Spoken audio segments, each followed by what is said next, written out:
दो चीज़ों के लिए हमें एंटरप्रेन्योरशिप में जाना चाहिए। एक तो मैं कितने भी हायर पोजीशन में जाऊंगा, मैं एक तो कंपटीशन मेरे लिए बहुत हाई है। अगर मैं गवर्नमेंट जॉब्स, आप स्टेट गवर्नमेंट देखो, सेंट्रल गवर्नमेंट देखो, उसमें those governments are not in a mindset to generate the new employment. आप देखोगे कि state government, MPSC, UPSC, SSC, यहाँ कहाँ पे भी जॉब्स अभी जितने फ्रीक्वेंसी बिफोर 2015 निकलते थे उससे नियरली अबाउट लेस देन 40%।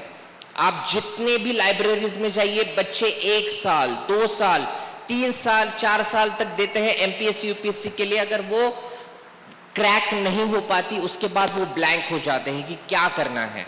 तो उसके लिए एंटरप्रेन्योरशिप माइंडसेट लाना बहुत जरूरी है। अब एंटरप्रेन्योर होता कौन है? एंटरप्रेन्योर को अगर मैं ब्रेक करता हूं, ये फ्रेंच वर्ड है, राइट? एंटरप्रे, PRE, तो ये फ्रेंच वर्ड का मीनिंग क्या है? Those who can take the risk.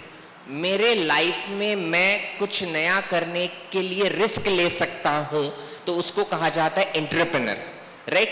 Entrepreneur मतलब रिस्क लेना। मतलब क्या है?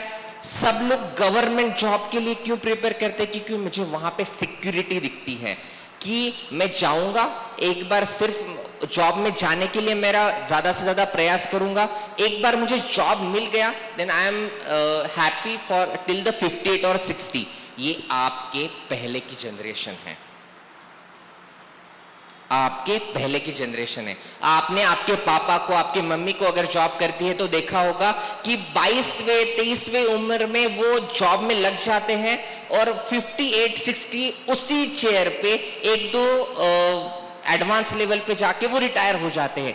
आज का युवा को ये नहीं है, ये this opportunities are not for the current youth. क्यों? क्योंकि टेक्नोलॉजी इतनी रैपिडली चेंज हो रही है कि आपको चेंज होना पड़ेगा, आपको नए स्किल्स एक्वायर करने पड़ेंगे। आज की डेट में अगर आपको देखते होंगे, हाईएस्ट पेड जॉब कौन सा है? हाईएस्ट पेड जॉब कौन सा है इंडिया में? अगर मैं बैचलर्स कंप्लीट हो जाता हूं साइंस से, तो मेरे लिए हाईएस्ट पेड जॉब कौन सा है? आज की डेट में इंडिया में माना जाता है कि आईटी सेक्टर। आईटी सेक्टर में जो जाते हैं, आपने कोरोना में देखा होगा कि सब लोग घर में रह के भी 10, 12, 15 लाख के पैकेजेस पे काम कर रहे थे। This is the highest paid job. लेकिन उस जॉब में जाने के बाद भी they have to struggle, they have to struggle. Last 1.5 year से आपने देखा होगा कि जितने भी बच्चे माइक्रोसॉफ्ट, गूगल, मेटा इसमें काम कर रहे थे, दे आर फियरिंग कि जितने हायर पैकेज पे जब बंदा जाता है, they are having the fear कि कंपनी ने कब मुझे निकाल सकेगी। तो these all people are looking for creating their new venture, entering into the entrepreneurship with the soft skills and the hard skills which they have. अब हम सब नागपुर से हैं। अगर मैं आपको कहता हूं कि आप सब लोगों को एंटरप्रेन्योर बनना है, क्या बनना है? एंटरप्रेन्योर बनना है, तो चलो कल से ही उठा के मैं कोई भी बिजनेस स्टार्ट कर सकता हूं क्या? चलो मेरे दिमाग में आ गया कि अरे यार मैं जाता हूं, बर्डी में जाता हूं, या ये 2-3 शोरूम खुले हैं आशीष एनेक्स वाले के, कपड़े का बिजनेस बहुत अच्छा है, चलो वो स्टार्ट करते। अरे ये फूड वाले जो है ना, नागपुर में तर्री पोहा बहुत चलता है, तो मैं तर्री पोहा की नया वेंचर निकालता हूं। अरे नहीं यार, ये वड़ा पाव वाला ना आजकल बहुत चल रहा है, तो मैं वड़ा पाव का, अरे नहीं वो फ्रुलाटो वाला है ना, उसकी फ्रेंचाइजी लेके देखते हैं। अरे नहीं यार, मुझे लगता है कि एक नया मेरे दिमाग में, जैसे मेरे भाई ने शुरुआत की थी कि एक छोटा सा होटल लेके उसको रिनोवेट करके करते हैं। सो ये सारी आइडियाज सिर्फ रॉ है। एंटरप्रेन्योर जब मैं रिस्क लेने के लिए रेडी होता हूं, मुझे कभी तक बैचलर्स होने तक ये नहीं पढ़ाया जाता कि आपकी पढ़ाई का इस्तेमाल किसी दूसरे को जॉब देने के लिए भी हो सकता है। वो जब माइंडसेट मेरे दिमाग में आता है, that becomes we are trying to become a entrepreneur. तो एंटरप्रेन्योर को क्या करना पड़ेगा? सबसे पहले मेरे आजू बाजू में जो चल रहा है उसके ऊपर उसकी कीन नजर होनी चाहिए कि मेरे सोसाइटी की जरूरत क्या है, मेरी सोसाइटी की जरूरत क्या है। अगर मैं उनकी प्रॉब्लम को, उनकी नीड को अगर मैं सेटिस्फाई करता हूं, तो मैं एक सक्सेसफुल एंटरप्रेन्योर बन सकता हूं, राइट? अगर मैं जिस गांव में रहता हूं उस गांव में हर किसान के पास अगर ऑरेंज का फार्म है और मैं उसी गांव में अगर ऑरेंज की दुकान खोलूंगा तो मेरी चलेगी? चलेगी? इतना सिंपल है कि मुझे जहां पे उसकी नीड है वहां पे हमें स्टार्ट करना पड़ेगा। कुछ एग्जांपल्स मैं देता हूं, आपने सुना होगा, एक कंपैरिजन करते हैं। Reliance, right? Mukesh Ambani, Anil Ambani, they took more than 100 years to reach to this height. Still अगर मैं पूरे दुनिया के टॉप 15 में गिनता हूं तो टॉप 15 में मुकेश अंबानी आते हैं, राइट? लेकिन जस्ट 10-15 साल पहले जो स्टार्ट हुआ था टेस्ला, नाम क्या है टेस्ला के ओनर का?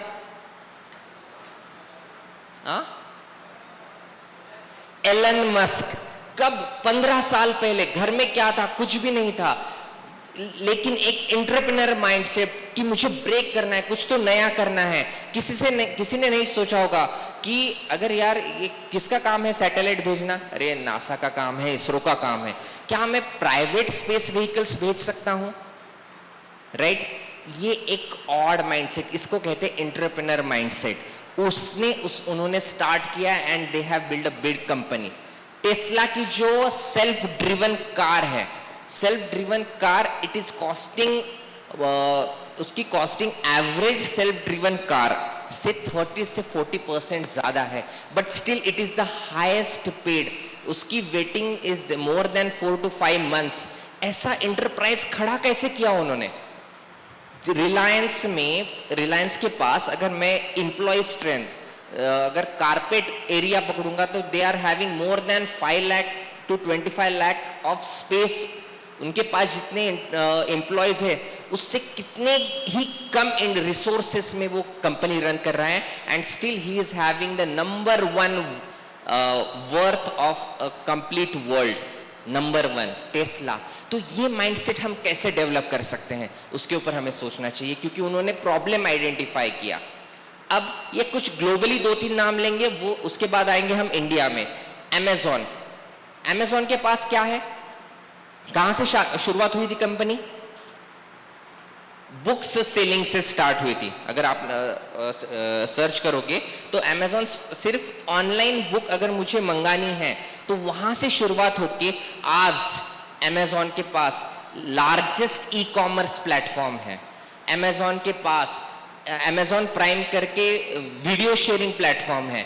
अमेज़न के पास AWS, Amazon web services, cloud servicing platform है। जेफ बेजोस जिन्होंने वो स्टार्ट किया था, he has made it these are the service companies, these are the service companies। उनके पास कहीं पे भी अगर आप जाओगे, जैसे रिलायंस के पास इंडस्ट्रीज है, you will never find the industries, they are the service sector। तो आज की डेट में 20th जनरेशन में अगर मुझे ज़्यादा से ज़्यादा पैसा कम से कम ड्यूरेशन में कमाना है तो मुझे 3 तरीके के एंटरप्रेन्योर होते हैं। एक होता है मैन्युफैक्चरर, जो प्रोडक्ट्स मैन्युफैक्चर करता है। सेकंड होता है उसको रीसेलर, जो उसको रीसेल करता है। थर्ड होता है सर्विस सेक्टर, जो उन प्रोडक्ट्स की सर्विस देता है या वर्चुअल सर्विसेज देता है। तो प्रोडक्ट मैन्युफैक्चरर से ज्यादा रीसेलर कमाता है, रीसेलर से ज्यादा सर्विस सेक्टर वाला कमाता है। Because and it is the reverse proportion, सबसे कम लागत सर्विस सेक्टर वाले की रहती है, सबसे ज्यादा लागत मैन्युफैक्चरिंग यूनिट वाले की लगती है। अगर मैं ऐसे गांव से बिलोंग करता हूं जहां पे सोयाबीन का मैन्युफैक्चरिंग ज्यादा होता है, तो मेरे किसी भाई ने सोचा कि हाँ यार, क्यों नहीं मैं सोयाबीन ऑयल एक्सट्रैक्शन प्लांट डाल सकता हूं। हाँ बिल्कुल डाल सकते हैं, लेकिन उसके लिए लगने वाली जो लागत है इट इज हेवी। तो इनिशियल में इतना रिस्क लेने के लिए that to we come on the latter part कि can we take the help of the government. लेकिन उससे अच्छा अगर मैं रीसेलिंग करता हूं, एक सिंपल एग्जांपल बताते हैं कि अगर मैं तरबूज, आपने देखा तरबूज जो मार्केट में बिकता है, एक तरबूज 20 रुपए किलो से बिक रहा है और तरबूज 2.5 से 3 किलो 4 किलो का तरबूज होता है। तो अगर मैं 3 किलो का तरबूज 60 रुपए का लाता हूं दैट, और वही तरबूज अगर मैं स्लाइस करके एक तरबूज से मैं अगर 10-10 रुपए के अगर मैं 10 कटिंग करके अगर बेचता हूं तो फ्रॉम द सेम तरबूज आई एम मेकिंग 100 रुपीज, जहां पे वो मैं रॉ तरबूज बेचने के लिए बाद सिर्फ 60 रुपए कमा रहा था। वो तरबूज से वो स्लाइस करके बेचने का ये जो जर्नी है, इसी को एंटरप्रेन्योर माइंडसेट कहते हैं, राइट? कि आज की नीड क्या है, आज की नीड क्या है? आज लोग पैसा देने के लिए रेडी है, दे वांट कि उनकी सहूलियत के हिसाब से आप उनको सर्विसेज दो, राइट? तो पहला हमने जेफ बेजोस और इनके बारे में पढ़ा। इंडिया में जब कोरोना स्टार्ट हुआ तो एक चीज बहुत चली, दैट इज शेयर मार्केट। घर में सब लोग बैठे थे, राइट? तो जीरोधा में सब लोगों ने अकाउंट खोल दे। वो जीरोधा खोलने वाला कौन है, नाम पता है किसी को? सुना है? जीरोधा तो पता है, जिसके ऊपर it is a trading platform. तो it is a Nitish Kamath. वो पहले एक कंपनी में काम करता था, उसने प्रॉब्लम आइडेंटिफाई किया कि अरे यार, सब लोगों को इन्वेस्टमेंट तो करना है, सब लोगों को शेयर मार्केट में पैसा तो डालना है, लेकिन उसके लिए जो अभी ये एंजल इन्वेस्टर्स या मोतीलाल ओसवाल ये जो पैसे दे रहे हैं ना, इतना जो ब्रोकरेज फी दे रहे हैं ना, इतना लोगों को नहीं देना पड़ना चाहिए। तो from that idea he invented the Zerodha, right? उस जीरोधा पे वो स्टार्ट करके now it has become the largest users for trading in India in just 10 years। तो उन्होंने क्या आइडेंटिफाई किया कि ये प्रॉब्लम है। ओयो स्टार्ट कौन से ईयर में हुआ था पता है आप लोगों को? That guy has completed his masters in abroad and come to the India at